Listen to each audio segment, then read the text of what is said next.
Welcome to the Amp Hour. I'm Dave Jones from the EEVblog. I'm Fran Blanche from Fran Lab. Hey, Fran, thanks for joining us again. Hey, Dave. Chris, our esteemed co-host, Chris Gamble, couldn't make it, so Fran stepped in at the last minute. Thank you very much. Sure. Is this The this is the t-shirt's good. Love it, to. We are shooting video, by the way. If um you want to watch this in video, we yeah, are over on the. We'll post the video cameras, on the Amp Hour as well.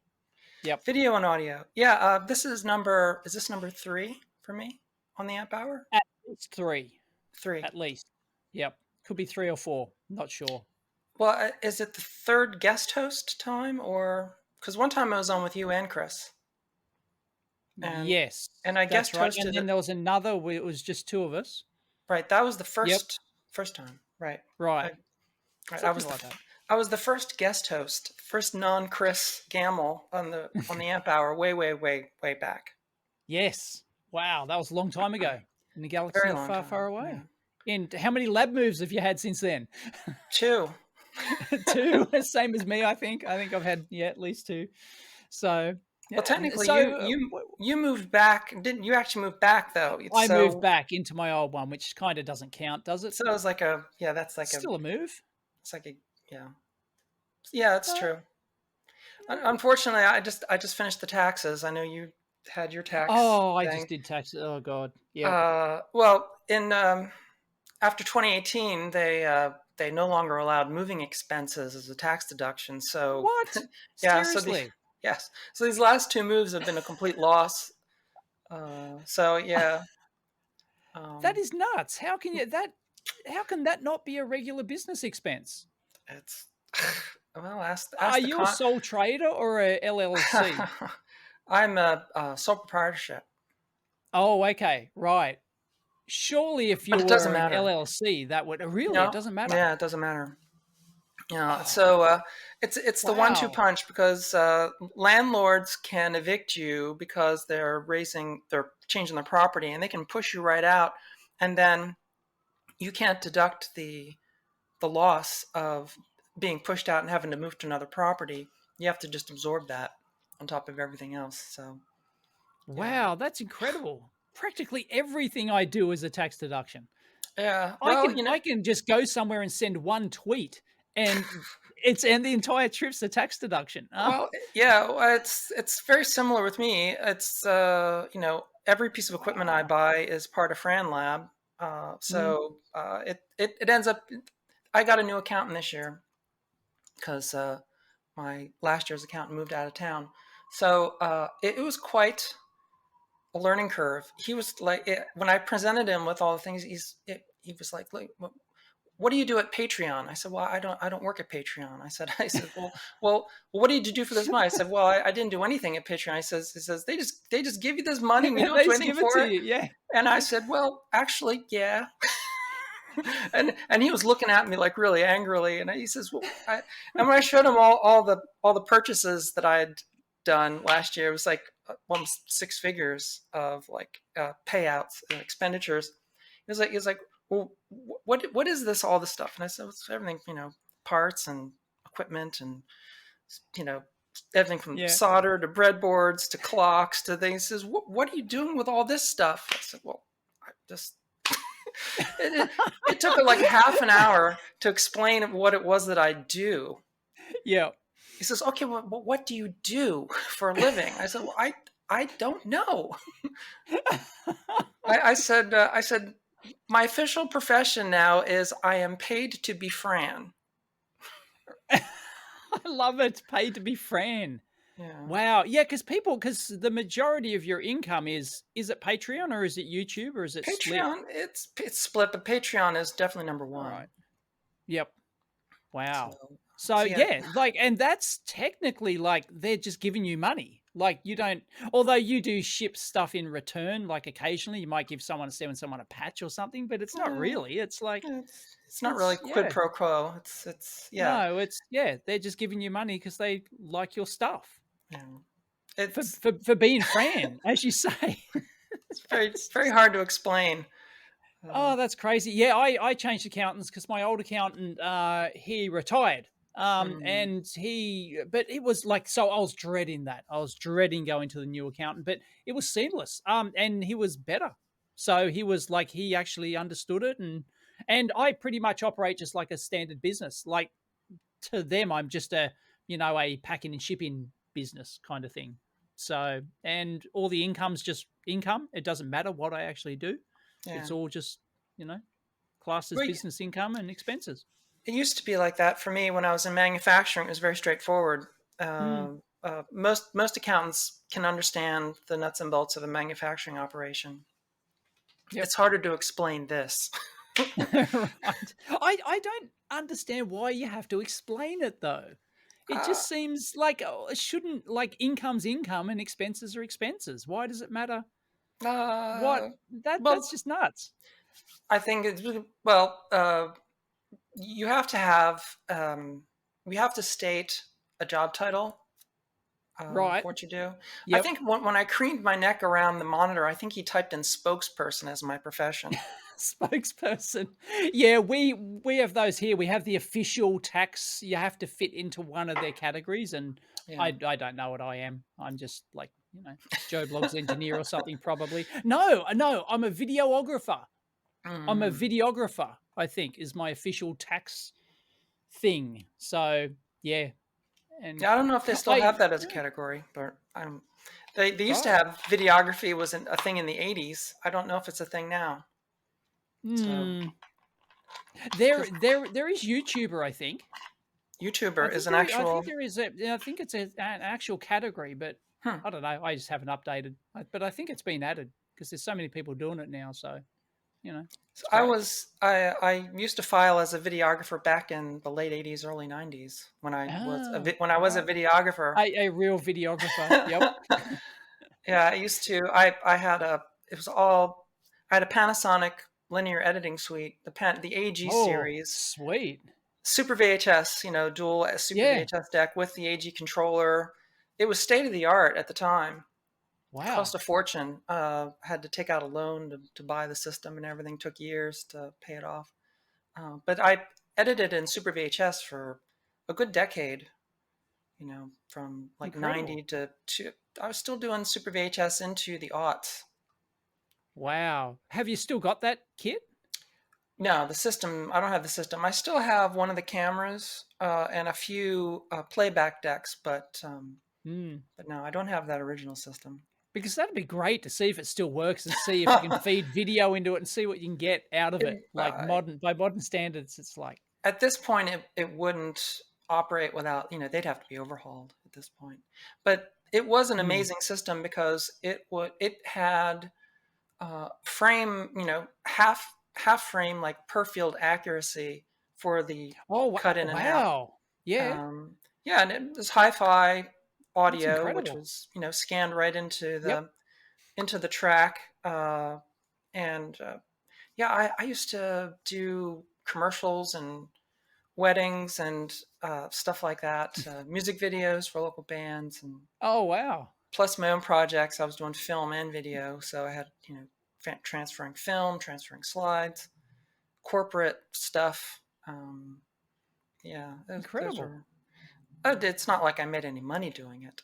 Right, but, well, you made something obviously, so it tied you by. Was that like, and you were doing Fran Lab at the time? Were you No, doing sorry, no, you were doing, Frantone, sorry, this is before at the that. time? Oh, This is before before, Frantone, yeah. okay. When did Frantone start? When was the pedal business? Mert and I started talking about it and working on a product in '94, and then we spent a year and about $30,000 building a prototype, Hmm, which was the pedal that failed because it just turned out to be impossible to build. I mean, well, we could have built it, but it would have cost us more to build it than we could have sold it for. And then wow. I revamped and retooled and used the off the shelf case knobs and such and went and built the Hepcat in '95, '96. But it took a Mm. good 18 months to get it rolling as a company. So, Wow. but Now yeah, I'll have to link in down below. You did a recent video on why don't I just make a few pedals? yeah, And that was really terrific because I've never heard you talk about the whole physical production process before. Like in Yeah. terms of like everything's about the case. It's got nothing to do with making the PCB. That's like trivial, right? Yeah. Anyone can make your PCB, copy it, but it's the amount of effort that goes into the physical case Right. and the multi-layer lacquering process and the silk screen and the spray painting, how you had to design a custom booth. And I found that fascinating. Well, yeah. That was just remarkable. Well, it's funny because there were so many comments to the effect of, "Oh, it seems like you were in the painting business, not in the pedal business," Right. and why would you care about that? No one cares about what the case looks like and stuff. Well, I beg to differ. First of all, it was very unusual to have a pedal that would be made to be looked at up close. That's the thing. Because Why I why knew, is that? Why was it made to look up close well, because for? Don't these things normally sit on the stage yeah. floor or something and you operate them with your foot or something? Yes, but you see, I knew that when this we're talking the '90s, so Yeah. I knew that a person. This is before the internet was a thing for buying pedals. If you're Mm. buying a new pedal, you went into a guitar store Yeah. and they had glass cases with pedals and everything Ah, of course, pointed at yes. it. That they were You laid want the out like sexiest looking one. Yeah. candy at a like an old candy counter at the movie theater where all the candy be laid out under the glass. That's how the pedals were displayed. And so Ah, so of you needed to course. be seen in like a sea of things. Mm. And when they pulled it out and handed it to you, they would, they'd look at the pedal like Mm. this, they Yep. twiddle the knobs and everything. Right. The first impression was close up. So if you had complete shit coating on it and crappy Mm. silkscreen, first thing you're going to see is this thing is a piece of shit. Yeah, yeah, it's cheap. It's made in China, or Exactly. it's just yeah. So, Wow. so I I, didn't think about that. Of course, that is obvious. yeah, That's the case. And so that's why you need a like a nice bold color. Like you need a big pink to sort of like stand out from the crowd, or you need, lime green or something to well, my colors were always inspired by food. food. Okay. Yeah. So, lots of pastels. Um, but yeah, the color combinations, this and also the knobs that I could get in the early Mm, days. Davies was the only company to make that 1400 series chicken head knob that I used, and so this is before they were making them in China. So in order to get like knobs that weren't just black, I had to go mm, Davies molding, and they were making the knobs out of Bakelite, mm. which is a thermoset process. It's a phenolic, Yeah. thermoset plastic. So difficult to do, and the molds were very old. So um, often that when they would put the two molds together, they wouldn't uh, they wouldn't interface completely. Mm. So I would have to order like 1,000 knobs, and I might be ordering, if I was ordering like white knobs and they made 1,000 of them, I would have to go through every single knob and check Oh it. no. And usually, some of them were just so poorly molded that they'd have lots of flash, like the Yeah, right. where it would be like this rickety kind of like Mm, muffin top, on the bottom, like it was just, like, or the wow. nose wasn't molded all the way, or they'd be filled with inclusions. I'd order white knobs, but they're filled with flecks of black and blue and red because they Oh didn't clean wow. out the machine completely. Oh, from the previous run or whatever. Right. So it would be Right. like cookies and cream, and Oh I'd no. have, and so all the knobs that weren't like white, and so I would have to go through all 1,000 knobs. I'd probably reject like Oh 40, no. 50% of them, Wow. and I'd have That's to send those incredible. back to Davies. Yeah. But it was like that every time. And Wow. they didn't have inserts on the knobs for the set screws, so Oh, they've I was just gonna ask, which ones do you use? The set screw onto a fluted shaft, or they would. sorry, onto a flat shaft, or were you a fluted? Did you use like the Well, flute spline shaft or whatever it's called? they didn't offer that. Ones. Davies, Okay. it was a solid Bakelite knob, and they just Mm. tapped the phenolic plastic to put the brass screw in. So Ah. so maybe 5% of the knobs were stripped out, so you'd have to check that, Oh and no. those would go in the And reject booth. that would be the quality of your product would be like how the knob stays on, right? If this thing's used on stage and and the knobs are just flying off everywhere, Yeah, it's being tossed around and abused.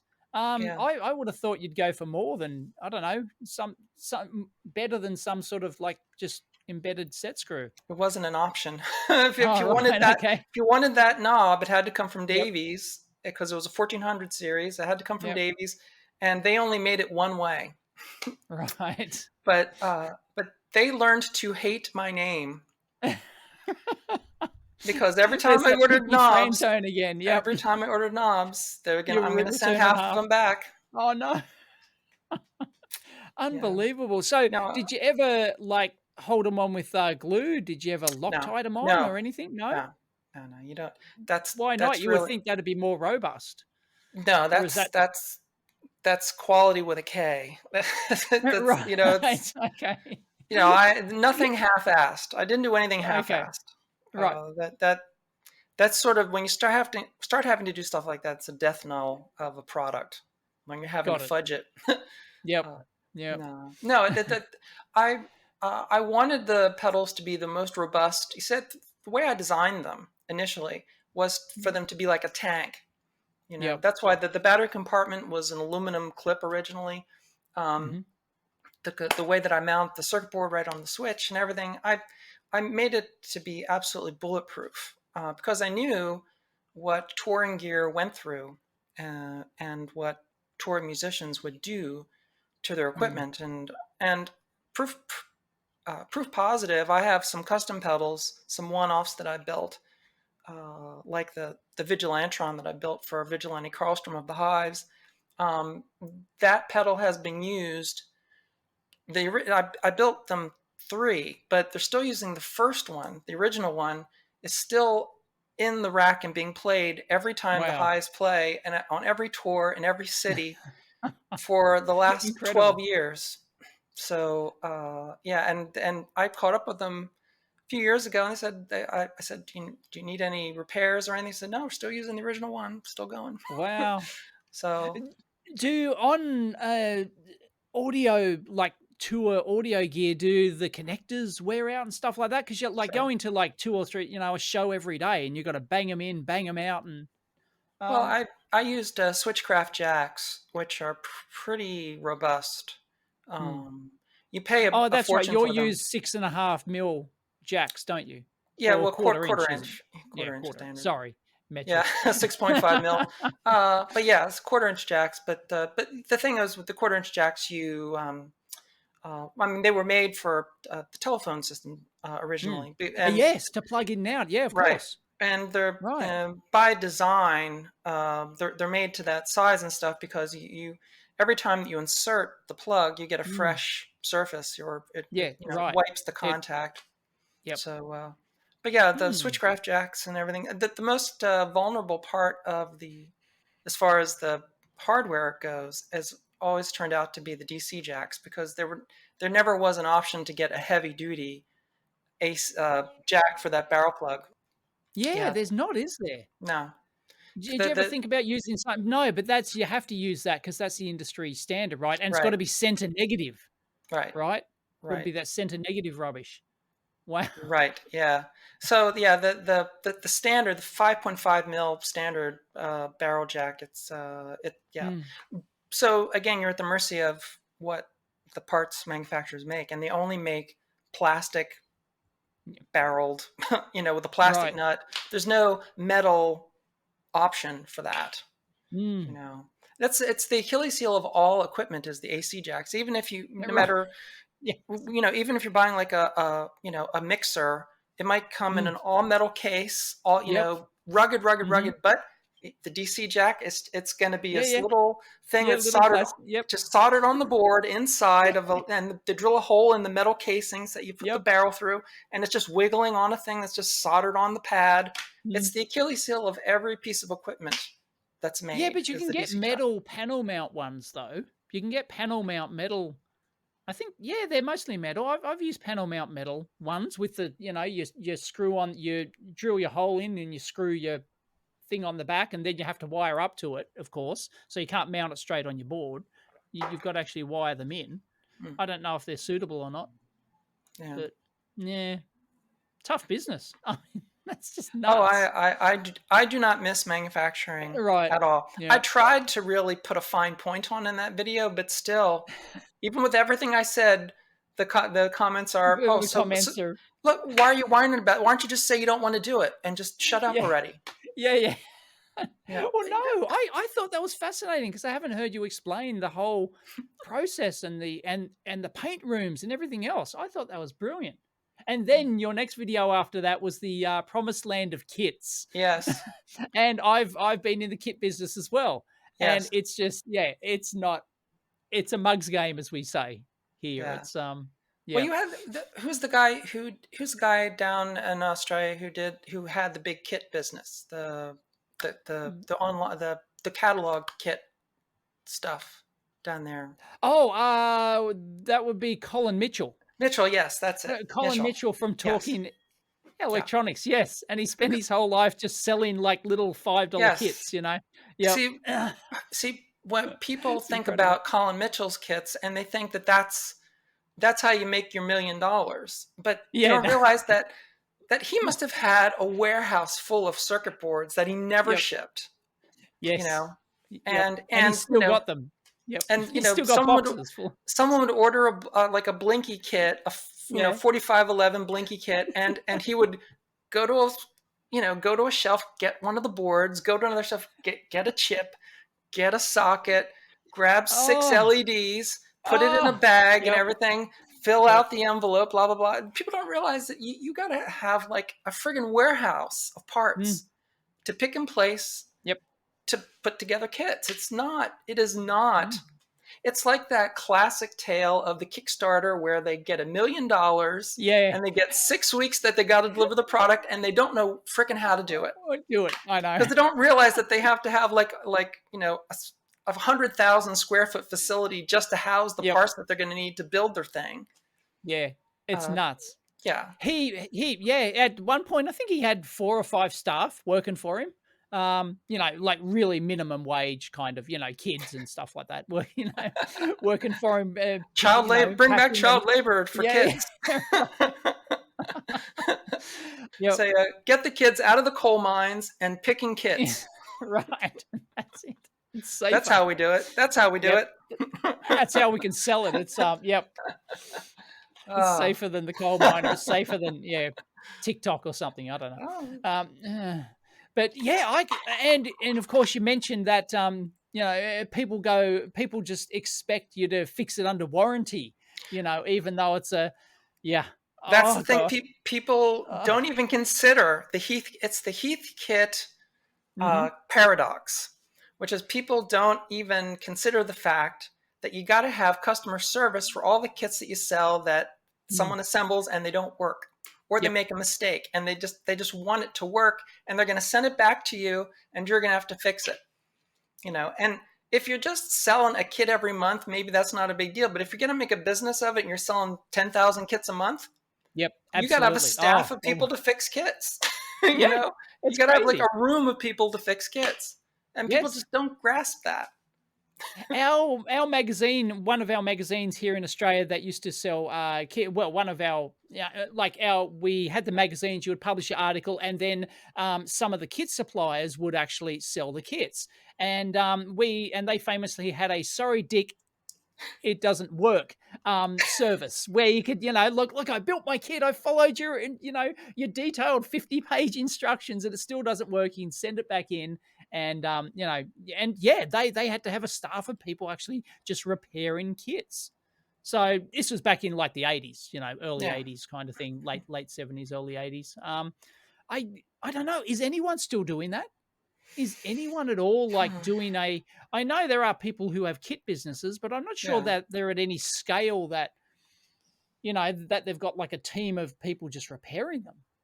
It's a good I don't know. question. If anyone knows, leave it in the comments, but I don't think there's any left, really.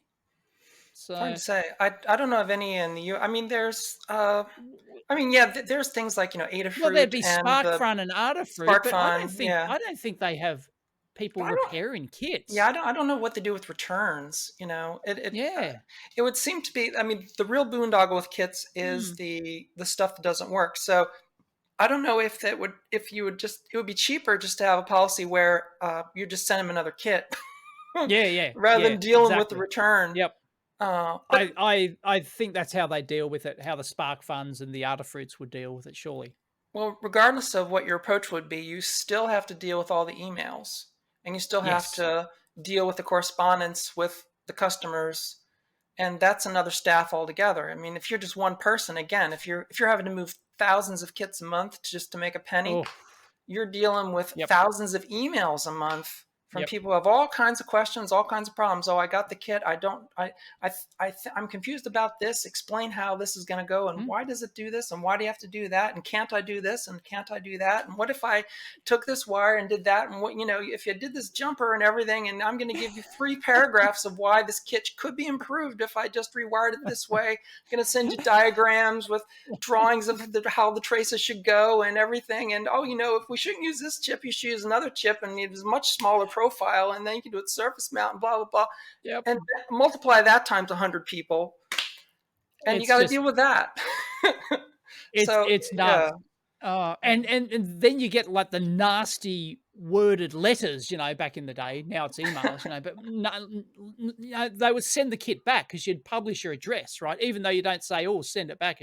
If it fails, they would just do it, right? And then you get the nasty letters back. Your design is absolute trash, and I've checked every single component and every single solder joint, and then you take 2 seconds, check the board, and you go, yeah, your 7805 is in backwards, you dick, and it's like, yeah. And yeah, but no, they were positive. It was your design, your trash design. How dare you publish this? And, you know, it's just hilarious. And then they turn up at your doorstep with a kit wanting to fix it. So yeah, that was fun. So yeah, they turn and they're kind of surprised, like they turn up to your house and they think they're turning up to a business, and they go, this can't be right, and they go, yeah, come into my bedroom, where my lab is, and I'll fix it for you. And then, oh, what the hell? Yep. Oh boy, yeah, the kit business. Yeah, nah, it's bad enough with like the things I ship, like the actual products I ship. Occasionally they're faulty, and and you have to deal with return issues, or people have problem using them. For example, like they just don't know how to use a multimeter. What can you do? I don't well, get it. the only winning move is not to play. Play, yes, exactly. Although I can't complain because a good half of my income, I think, comes from my packing and shipping business. So I'm Well, I'm I'm, I'm not going to complain. you've got quite a thing going on with the products. Yeah, it's working fairly well. I'm doing it all myself again now. So yeah, I'm getting into the flow of like doing it all myself. So I'm at the point where I don't know if I'll like hire another person, like like hire a person to do it, because the person who was doing it part-time for me, she can only do it a single like 1 hour a week or something now, and that's not really, that isn't really enough. So yeah, I don't know whether or not to spin it off, like to actually put more investment into it and actually hire a dedicated space just for that, and hire a dedicated person. And I like, if I was a serious businessman, I probably would, but I'm just not. I'm just too lazy, I think. So, Mm. yep. I think both you and I are just doomed to the yep, just the solo engineer kind of thing, you know, where just a one man band. So, anyway, I wanted to talk about speaking of old school newspapers. Because Yeah. you started out, is it a regular segment now where you're looking through Uh, newspapers, like current newspaper articles and stuff? Because you were talking about your wood, and I thought it was interesting. I started doing it a couple weeks ago. Yeah, well, I read the papers every day, so it just turned out that every now and then I'd set aside an article that I thought would be a good topic for discussion. Hmm. Yeah. And as the days go on and weeks go on, they just pile up, and so it's like, well, this is stuff I could talk Hmm. about, just stuff in the news. So Yep. it's something I've been doing. That's in the real news, like as in the Yeah, newspaper. yeah. So tell us about you trying to write trying to get a column in the Philadelphia Inquirer Try to. newspaper, Yeah, trying to 6 month yeah. journey. You've just released a video, and I wow, and you haven't even gotten a single response, and you No. physically turned up to their premises, and I think Yep. they went stalker, stalker alert, stalker alert. Well, yeah, they've got very high security. It's weird because I years ago, well, it wasn't that long ago, maybe 6 years ago, I actually I went to the Inquirer's offices. I was up there for it was some social meeting thing, like Hmm. some something related to something else. But they were meeting in the Inquirer's offices, so I'd been up there, and it didn't seem this is before the current state of affairs. It was before that Yeah. massacre happened in that other Yep. paper. So obviously, and yeah, I don't remember the security or anything. It was just just go Mm. right up and in. So obviously, it's a sign of the times. Things have changed. Yeah. But yeah, there's just yes, it's been difficult. But you suggested about publishing online. I didn't want to do that. I'm considering it because there Mm. are other things that I would want to do. It wouldn't be just if I did the route that you're suggesting. It wouldn't just be a column. It would be I basically publish my own like mini newspaper. you know, Right, uh, okay, it'd be that elaborate, would it? well, it would have like You'd get drawn into it it so would much have that you'd wanna well be okay. puzzles and comics and Oh, wow, that and is everything. newspaper yeah, that is your own Uh, individual newsletter level, so yeah, to speak. if the problem is going that route. It's not that I couldn't do that. It's just that, well, I've already got two full-time jobs. Yeah, exactly. So where am I going to scrounge the hours for the other two full-time jobs of running a Uh-huh. newspaper? You Yep. know, Well, you can start so out with a column. I think because everyone, for those who don't know, I'm talking about Substack. I don't read Substack. stuff on Yeah, there myself, but Substack is apparently the thing that all the hip kiddies are using to be all the hip independent journalists are using to publish their articles and stuff now. And it's a subscription thing. It's not. I don't even think there's a free option. Um, yeah. It's all I don't even. subscription. Yeah, it's Yeah, all subscription based. But if you want to get into a magazine, I guess my theory is that if you can show that you have people willing to pay to read your stuff, then you can go to them and say, "Hey, look, I've got 1,000 people willing to yeah. read But my stuff." the So thing is, if I had a maybe thousand it's people read, if I had 1,000 people you wouldn't need subscribing the to a column yeah, on that app, the last yep, thing I would need is to be dealing with the bureaucracy of a newspaper because paper, yep, I'd be getting more than enough yep. I from the agree. app. But Uh, I got the impression that you were doing it because um for the prestige. Oh, maybe prestige isn't the right word, but no, do you there's have definitely no an prestige in it. No, right? I wanted to do it. It was a strictly like a local thing, Right. because Yeah. it's my paper, it's my city, and Yep. I wanted to do it as a form of like representation to represent Philly. Uh, Basically, take what I do here Hmm. and reflect it somehow on the local level, Local community and level. you Yep. use Of it. course. I wanted the column to be an outlet for basically what Fran Lab Mm. represents. I've tried that before, like the Franklin Institute. I volunteer every Hmm. year, and every year that they just ignore my application to volunteer. It's just I it's just a common thing, wow. I might be a big deal on YouTube, but in Philly, Yep. I'm absolutely nobody, you know. And here's the thing: the Inquirer. I mean, they have a total circulation of like 193,000, right? Right. So if even half of my subscribers were to read my column, if it were in the Mm. Inquirer, they would increase their subscription by 50%. I know. I think it's an absolute no-brainer to take somebody with your audience and your even though they don't know who you are, surely they can at least do the, 5 seconds of research to take to see the size of your audience and the views you get. And surely that would translate over into viewership for them. I don't get it. I I think don't it's something of the like of Well, if we were going to have a science columnist, we want it to be Dr. Neil deGrasse Tyson, and Right. Yes, right, you want. and Yeah. and and so, and I'd be like, well, okay, well, is he knocking on your door about a job writing a column for you? Exactly. Oh no, And we would want someone with a doctorate from Temple, someone local, like like an adjunct professor at Temple, right. maybe Okay. the former dean of Of Drexel University to write a column. Okay, well, are they calling you saying we Yeah, are want to write they a column exactly? for you? I mean, I would like you it's a go great with the job if you passionate can get person. Yeah.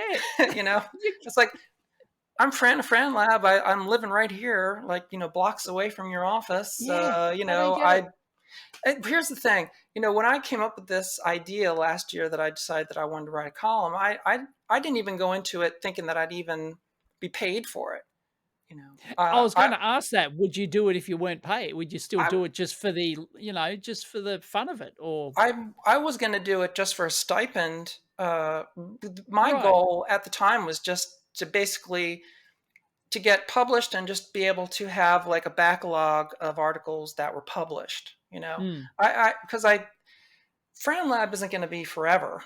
Uh, yep. I, I, I've been on the earth long enough to know the ephemeral and temporary nature Mhm. of what we do, Yep. and so Absolutely. there's definitely a finite end to this. And so I'm always looking for the next thing that I want to do. And for years, I've wanted the next thing to be writing.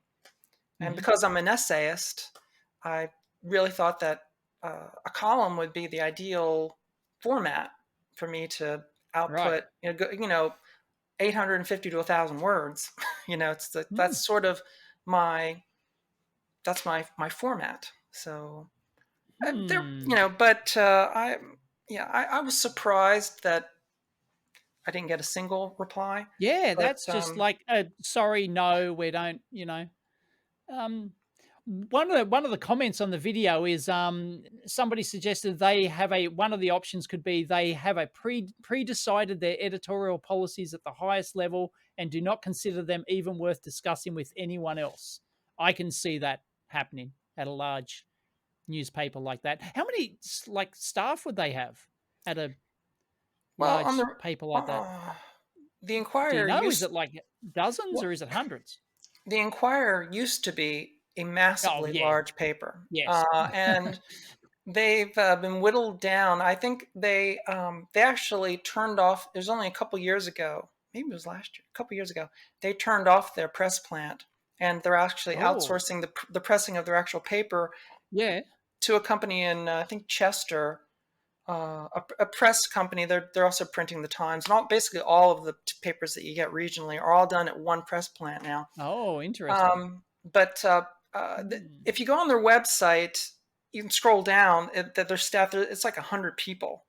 But if you actually read the paper every day, the the actual people with the byline, it's Mhm. like a dozen. That they're Right. actually like in Yep. that actually have a byline and the picture and this is their column, Mm. maybe weekly. So yeah, but like I said, I was willing to take the job, for a stipend. I didn't Yep. have to be like some big salary thing, you know. But Mm. it's probably I don't know. I probably burned the bridge when I complained about it, but who knows? Yeah, probably. That's or the other thing somebody said here, you are sufficiently unique and original that they have no box to tick against you, and therefore your correspondence is endlessly circulating between people who all look and say, "Not me, not me. I don't know. Have a look at this," and everyone goes, "I don't know." They just I, pass the parcel I and doubt that they're even considering me. I doubt oh, that I think anyone's even. yeah. I think that probably none of my emails were read, none of my letters were read. I think Mm. it's just that simple.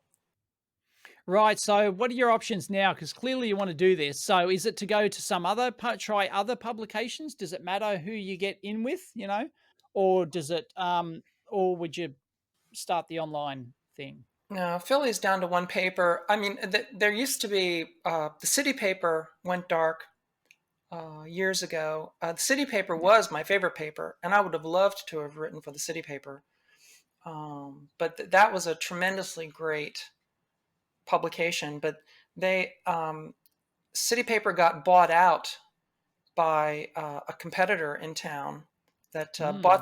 bought them out because they had gotten into financial trouble years before that, and they had like been rescued by like an investor, like a like an entrepreneur Yeah, angel. investor, like Yeah, rescued the right. paper.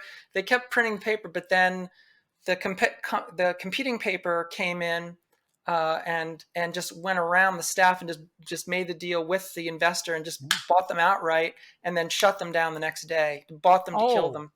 Yeah, oh, boy. Oh no! yep. And then Wow. yes, so and then the paper that bought them out ended up going out of business. So it's Oh, is there some other like? Can you go to the New York Times? Although everyone wants to get in the New York Times, right? yeah, Or yeah.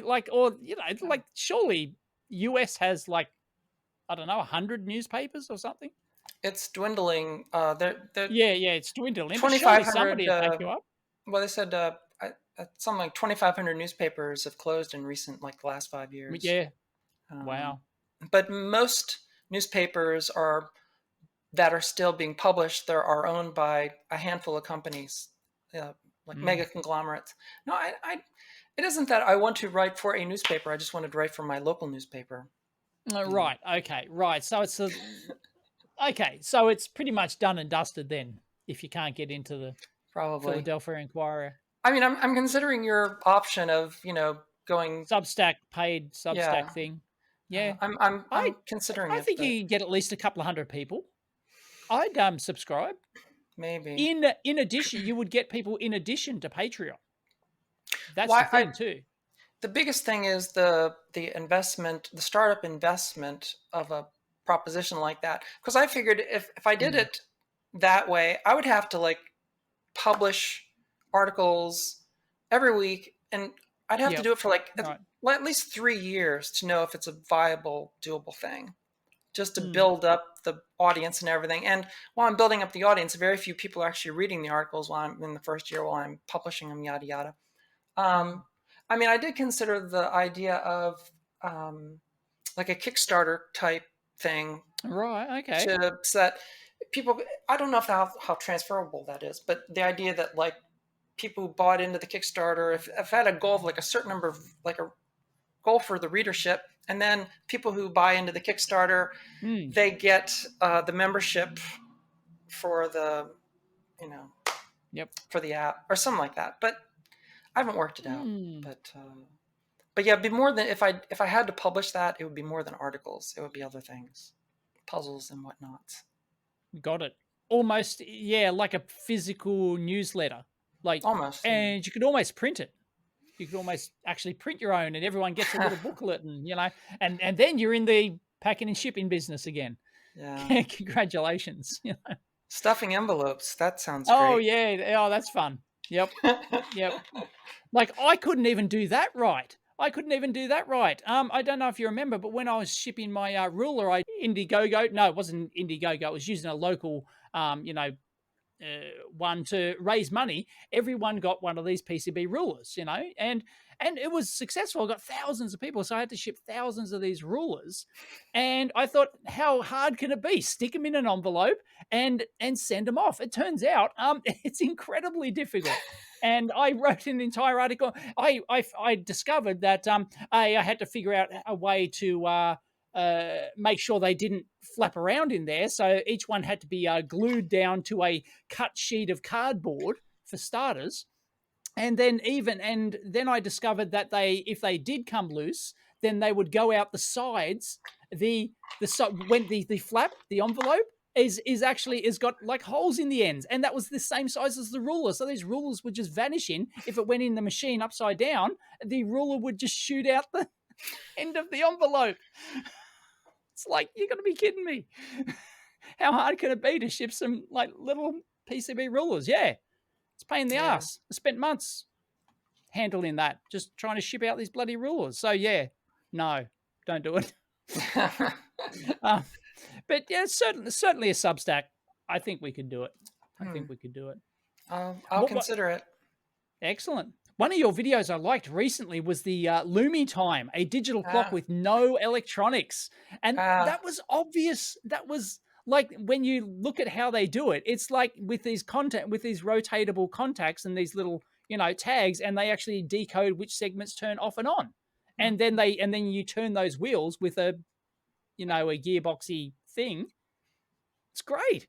I love and so did everyone. That kind of went semi-viral and got a ton of views. Yeah, in So fact, someone put up a Lumitime clock, a slightly later one than this one. Went up on eBay today. It's already got like, I looked just before I came on it. It had like 30 bids on it. It's already up to everyone like wants it. 200 Yeah. bucks. Yeah, so Right.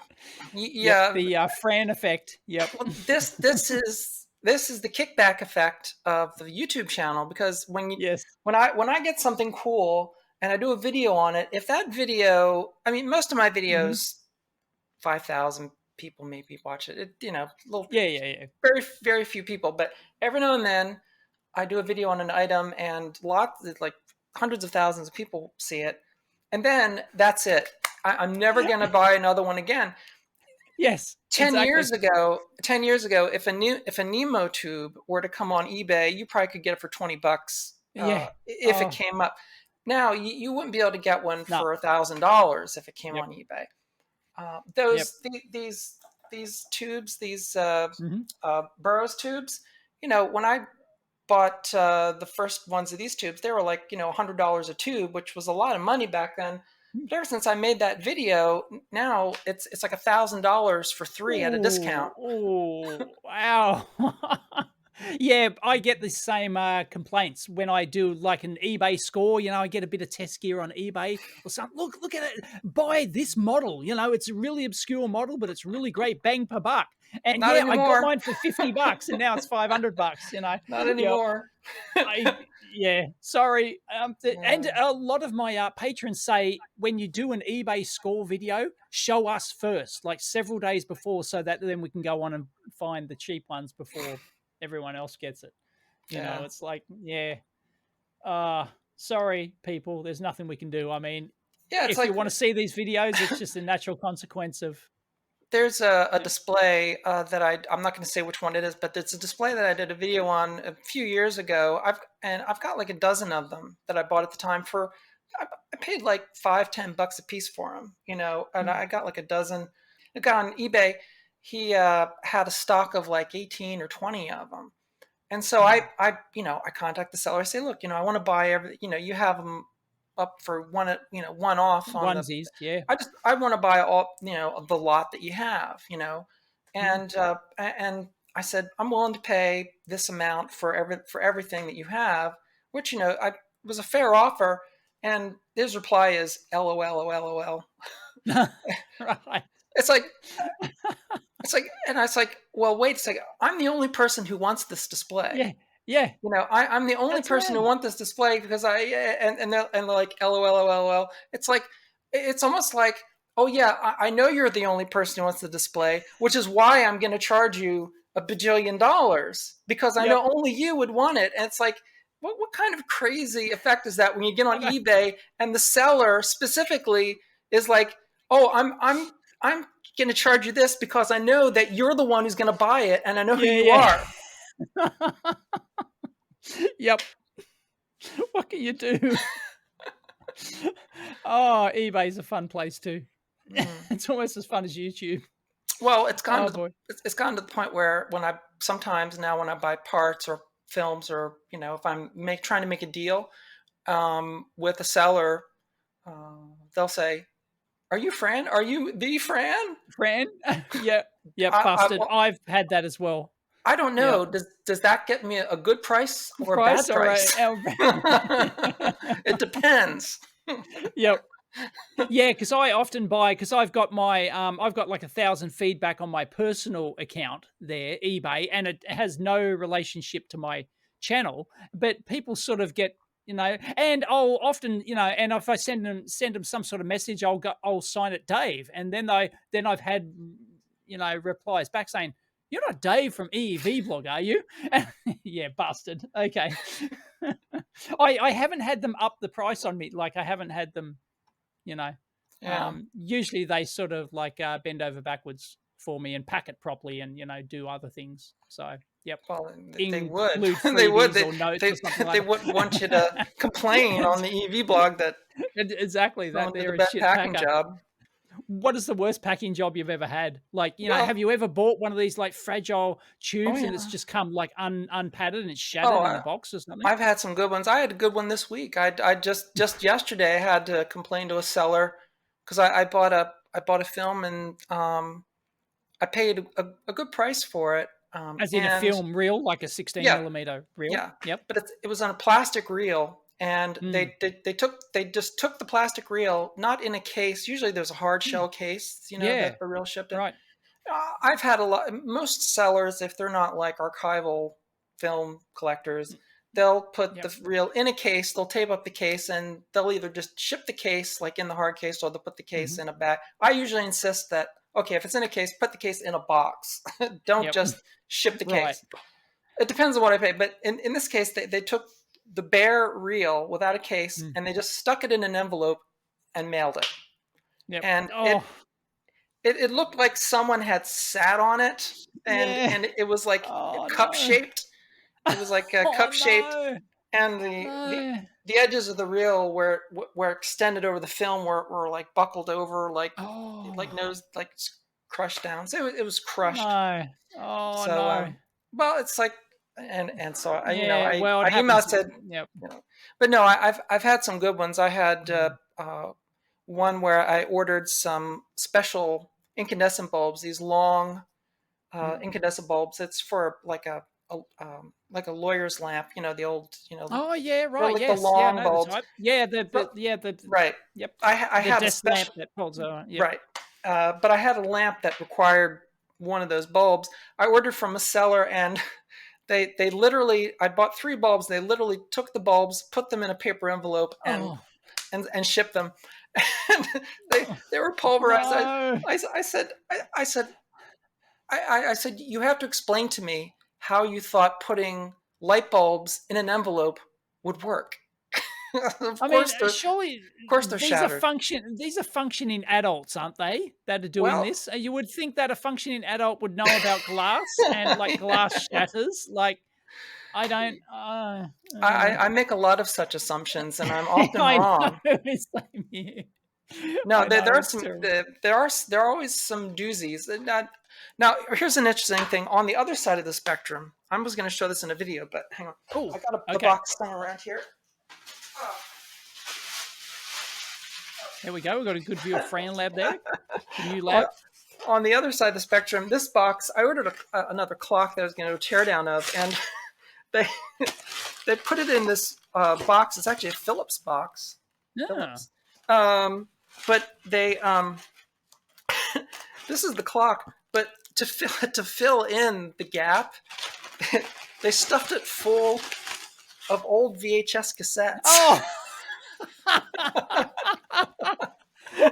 just to fill in the No! box. I know. This Yeah, is, I think they just maybe they're just recycling their collection and they didn't want to throw them out and they thought, "Oh, people will use these and maybe they're freebies." They're actually using them as packing. yeah, yeah. Well, That's it's not like incredible. they're lightweight. I mean, they weigh No, some. I was gonna say that just adds to the cost, the shipping cost. It's not just empty boxes. That's actually VHS cassettes in there. But that was a Wow. first. Is there anything good? What's on the tapes? It's What well, cassettes one are is they? Little Big Man, and the What's other Little Big is Man? I haven't heard of it's that one. it's a fantastic film. It's one of my favorites. Dustin Oh. Hoffman. It's Oh, okay. very. If you Yeah. have never seen it, you should watch Little Big Man. It's Mm. my life is sort of like Little Big Man. Um, the other one is a collection, the best of Red Skelton. So yeah, I don't know what Red Skeleton is either. Sorry. Classic American comic, clown comic. Oh, Uh, okay. Club Cadiddle Hopper and yada yada. uh, but yeah, these were usually yeah, best of Red Skelton. It's actually Wow. like a full length cassette too. Oh, It's like a yeah. 60-minute cassette. Sometimes I used to work. I was assistant manager of a video store back Mm. in the early '90s, and sometimes these off-brand VHS cassettes they would be recorded in like slow speed. So Mm. you might get like it might say like 60 minutes of material, and then you open up and you'd have like that, like a tiny little bit of tape be Yeah. recorded on on the 6 hour mode, like, Yes, yes, like, it's like yeah, yeah. right, I remember at half the not I was gonna say bit rate, but, you know, half the, half the speed, half yeah. half half half the bandwidth. Yeah, Half the six bandwidth, 6 hour basically. mode, or sometimes Yep. 4 hour mode, which is Yep. the in Mm. between 4 hour Yep. mode. Oh, But boy. yeah, I always wondered how they made those things because, you know, how can you make these in the millions and the tens of millions when you've gotta like, to physically record them, you've gotta well, do the you know, they're recorded at high speed. at higher speed. Okay, right, Yeah. and that would Well, lower the quality, right? yeah. There's two ways to do it. I Presumably. mean, if the recorded actual, if those duplicating houses used to be Mm, massive, I mean, you would yeah. have, Yeah, uh, I know, I'd love to see one. Is there well, any I've never looked at, like, a photo of a they duplicating well, house. I used to go to those places because back in the day, when Ah, I was a filmmaker back in the early yeah. 90s, I used to work with duplication houses, and even the small ones had hundreds. Like Wow. the VHS recorders were rack mount, right? Mm, So you would have like basically racks of maybe 20 recorders, like a wall of them, like yeah. a few hundred Mm, recorders, and they would literally have like cases of blanks, and they would yep. just, one, two, three, four, five, they would load up a Mm, whole wall, right? wow. All the machines would be synchronized to a master, right? Yeah. And a lot of these duplication places, like they would master like on 1 inch or 3/4. I was uh, gonna you, say the master would degrade over time as well, wouldn't it? So well, you'd get a yeah. progressive Well, degradation of VHS is low resolution, doesn't have a lot of yeah. lines in it, but so you would use a high res, like a broadcast quality master, Mm, like a 1 inch or 3/4 master, and then they'd be synchronized with the other machines, and then they'd all start mm, in sync. yep. So you'd have like one master running, record 200 or 300 in a shot, Mhm. and then at the end of, if it's a 1 hour, 2 hour, when they're done, they all eject, and then they Yep. walk down the, with a cart with a big Boom, box. They boom, boom, boom, pull boom, them boom, all and then out, label, and then, label, label, label. right, they'd pull them all and refill them Yep. and run another 300. But yeah, Wow. and those duplication houses, a lot of them would run 24 hours. Wow. You wouldn't So have any old, like, film footage of that, would you? Did you ever shoot no, no, film it was, footage inside one of those places? No? uh, Oh, that's a shame. there I'm gonna have there to Google it was. now. I probably did. I don't have. Well, I wouldn't have the tape anymore because I lost Right. the my my my all my originals back from the early '90s. I lost probably mid aughts. Oh. I don't have them anymore. But but yeah, at the time I would have had like footage of, especially like Mm. when I transferred a couple things, because I used to have like stuff duplicated back in the old days. You used to, if you made short videos, they called them films, but they were videos. Right. You would sell them through publications. Like there was a magazine called Film Threat that a lot of indie filmmakers and video makers used, and you put an ad in Film Threat for Ah. your cassette, and get mail orders, and then you'd ship out. So Yep. so I would duplicate my film projects, and have like a And stock. so you'd People would sell send in them and orders, people would and buy yeah, them. Yeah, yeah. yeah, it'd be like, Wow. $10, so you get a $10 bill in an envelope, and Wow. cash, and then Yep, you yeah. put it in, be like a couple weeks. But yeah, that's, here's an Wow. interesting Those thing, were the because days. Yeah. I know we're hitting the hour, but I want to talk about this with you because I had it in my queue. One of the questions I wanted to ask, Yep. which, rather than just asking it rhetorically, um, if the internet had never been invented, what would you be Mm. doing right now?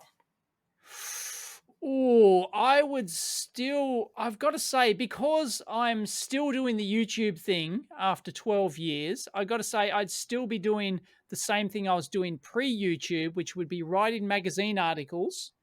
I'd be selling kits. I'd still be well, maybe not kits. I'd be selling finished products. Maybe I get sick of the kits or something, or kits would naturally die out as they have. I don't know. I'd probably be like a mini Artifruity. Well, no, because they're all internet. Their whole stick is that everything's on the internet, right? All the information's on the internet. So, You'd have to oh, be publishing a catalog. I almost, before this blog, I thought about publishing my own electronics magazine. I almost did it. I started Hmm. writing some articles and stuff for my own so maybe I would have got into the magazine publishing business. Hmm. Maybe. Hmm. I don't know, but I'd still be at least writing articles. I'd be selling kits. I'd have my own side hustle business, selling kits and stuff. And if there was no internet, yeah, I'd be advertising my stuff or publishing my articles. Yeah, I'd still be doing that. Yeah, probably the Yep. same. I think Yep. I think I'd still be. I'd probably have a cable access show, and Right. I'd Yeah. probably be selling my goofy film productions through the magazines, and Mm-hmm. still. Well, if they would have never invented the internet, then I'm assuming we'd still be doing linear editing on tape. So Yes. I'd probably Right. still be doing that.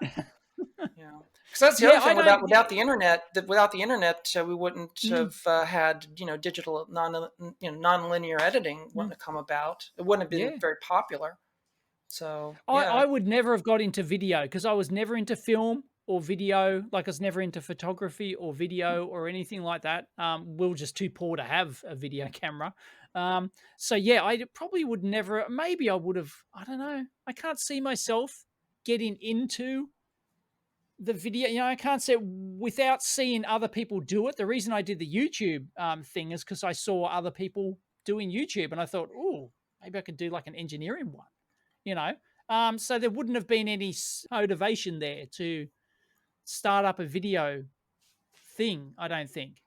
I'm So gonna take yeah. a leap and suggest that I think that if the internet had not been invented, that rather than your huge EEVblog lab, you would have a humongous train setup, like a big train platform. Probably. Because That's yeah, yeah. if the internet hadn't been invented, then trains would still be a big thing. Like train Yep. stores would still be a big thing. Yep. Because all the brick Totally. and mortar stores, the Radio Shacks, Yep. the hobby stores, the big train Hmm. stores, the big model stores, all those places would Yes. still be Oh alive yes. without the Yes, they internet. would. And all Yep. the Totally. culture that was around Yep. them.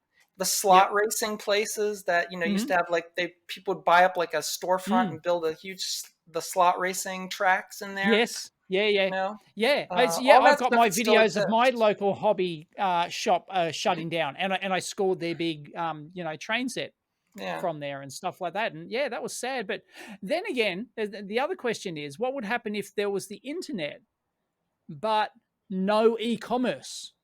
What if nobody had you invented the internet so you share information but you couldn't buy anything online? Nobody invented the secure hashy, thing it's called that Like if like enabled if uh, e-commerce. like if There credit was cards hadn't been invented, but the internet had. Like with the idea well, of if like it was a yeah, cash you would still economy.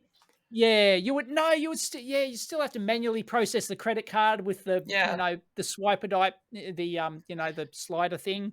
it's hard Um, to that's a hard leap to make only because in my own mind money is such an easy construct hmm, uh, in any form. The internet not being so easy a construct to fathom. I mean, honestly, hmm. it's very easy. It's very easy to imagine the internet never happening. Because Yeah, totally. the only reason it did happen was just because that there was an unusual government intervention during the Clinton administration. They actually like did something that governments aren't supposed to do, and they actually like put a lot of money into the idea of building a World Wide Web. It could have very easily just stayed a university military It thing. could have. Yeah.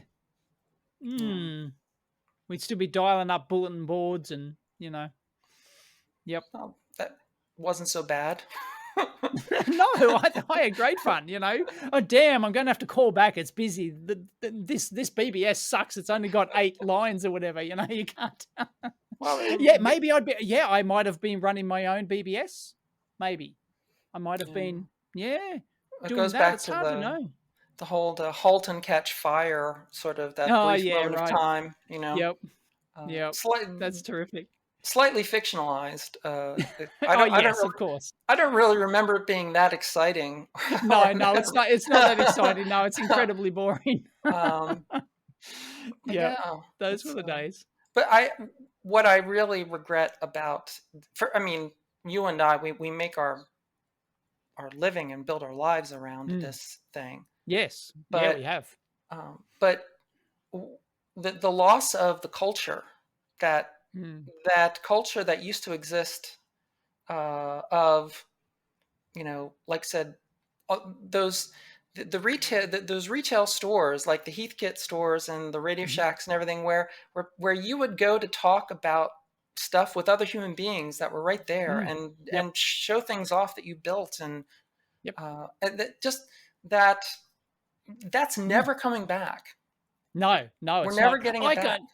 I can remember being in one of the shops in the city here, and yeah, and they sold kits and everything, and one of them happened to be my kit, and somebody there, I was just in there hanging around, and then somebody said, "Oh, and check out this oscilloscope kit. I love this," and I went, "Yeah, it's mine."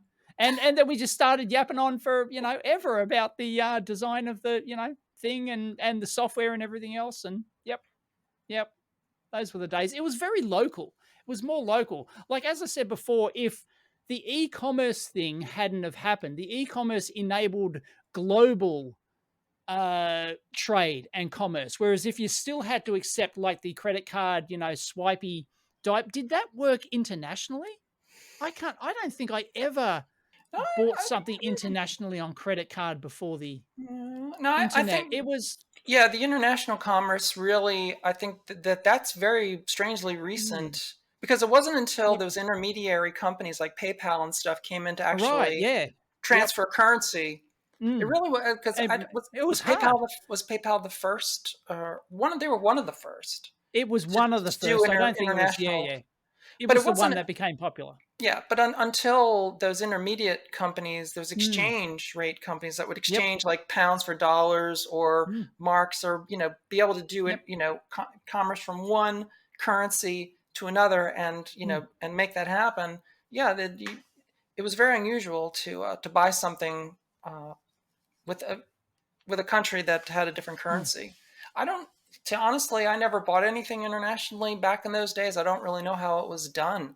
I Yeah, imagine I it would have been just you put same cash here. in an envelope Yeah, and and right. hope that they wouldn't just take it. Yep. There was a I lot of know. trust in those days. A Oh lot of yeah, crazy totally. I trust. would yeah. The amount of cash I got in the mail is just phenomenal, you know? It's just nuts. Yeah, physical cash. Just shipped to my home address. And That's the please other. send me a kit. That's the other thing. People today don't realize that back in like 20 years ago, buying anything, you were writing off 100% of what you were putting Mm. in the mail that you might not Yeah. ever You see you might not the see it thing, again. Yep, totally. Yep.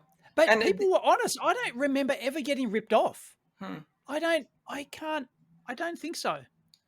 That's yeah, interesting. And I can remember back this is I think it might have been pre-PayPal. I was selling kits on my website. And it was just I wanted to accept credit cards. And of course it wasn't easy. Like so I, had to call up my local bank and then a bank representative came out. It was at my company at the time. So we went in the conference room and I sort of pretended to be all professional and everything. And here we are trying to negotiate, basis points rates for the credit card commission and all this sort of stuff and all the red tape that you had to go through to set up to accept credit cards. And then PayPal came along and it just changed everything. You put your credit card in once and they did. It wasn't just the currency transfer, it was the fact that you could put your credit card in to them and then it'd pay through that, so you could use them as an intermediary. Now we have Stripe and other third party players like that. Yeah, but back then you had to deal with the bank. The bank had to give you a merchant facility, it was called, and then they would physically give you a swiping machine as well, and it was a real huge deal. wasn't PayPal originally? It came out of eBay, correct? What wasn't eBay and PayPal? They were tied together. eBay purchased PayPal. Okay. They purchased them. They But originally then integrated, and then they they purchased it, had to split. and then they had to split them once they sold off PayPal. Yeah, once, and then that changed everything. Once you Yeah. didn't have to get a merchant facility at a bank to accept credit cards as a business, and it was, yeah, changed everything. So yeah, I think it'd still be local. I think if there was no e-commerce, everything would still be fair. Although people would find ways around that, I guess. Once you've got the internet opened, international flow of information, I guess naturally the credit stuff and the money stuff and the credit stuff would naturally happen. But I don't know. Hmm. That's interesting. Yeah, if nobody ever invented, because for a long time that was a thing. There was a lot of pundits saying you would never be able to do online shopping because nobody had cracked. I can't remember the guy's name, but he came along and published this paper, and he actually cracked. Is it the two? What's the? There's a name of the algorithm that allows it. Is it the one-time pad? I'm not sure, but anyway, there's a secure. He actually cracked no, it was the public private key thing. So before public and private keys were invented, you could not do online commerce. You just couldn't do it. There's no way to do it securely, so nobody did it. And once that technology was cracked, bingo, it exploded. So if that didn't happen, Hmm. that's another interesting historical path that we could have taken. Yeah. Because the internet was always going to happen. Well, it always was there, right? It was In terms always of dial-up BBSs, like you could share it. It was just hard, It's It sort was of like been it there wasn't since the mainstream. well the tendrils of it began in the '60s, right? With the Yeah, of course. so Yep. but yeah, it's Hmm. an interesting alternate reality. I'm waiting for them to start the new season of For All Mankind, and Right. I'll wait to see what happens with my shows that have been on hiatus for forever. Awesome. Well, I think our amp hour is up. Fran, thank you for stepping in for Chris All right. at last minute, literally almost the last minute. Yeah. I'm glad we could synchronize because Yeah, your the time day and my zone. day Yeah, are very what is it? different. 8:30 p.m. or something there. Eight, yeah, a little after eight. 8:30? Yep, So yeah, it is 10:30 a.m. ahead in the future here. So it's now Friday the 15th. you're So talking to me yeah. from tomorrow. Yes, It is tomorrow where you are. another marvelous advancement of technology. I'm just glad we Anyway, could get all the technical glitches yeah, we ironed did. out. Yeah, it still can't get it sorted. Like, it's just, yeah, all this marvelous tech we've got, and it still sucks ass. Like, it's still incredibly difficult just to talk to somebody on the other side of the planet and get it all working. Like, it's not seamless. It's like, yep, always have issues. It's just Hmm. everyone we sort of chat with. Yep, oh, it doesn't support this browser extension or this browser or this thing, or there's a Windows conflict, or there's oh God, it's just, yep, no. Well, I'm I glad don't we know could pull it what. together. I don't I'm know glad why we're in this business. Why are we in yeah. this business? I don't know. Still haven't gotten used to the time delay, but yeah, I'm glad we could pull it together. Cool. Awesome. Thanks, Fran. Good to catch Sure. up again, and we'll do another one All soon. right. Catch you next time. Bye.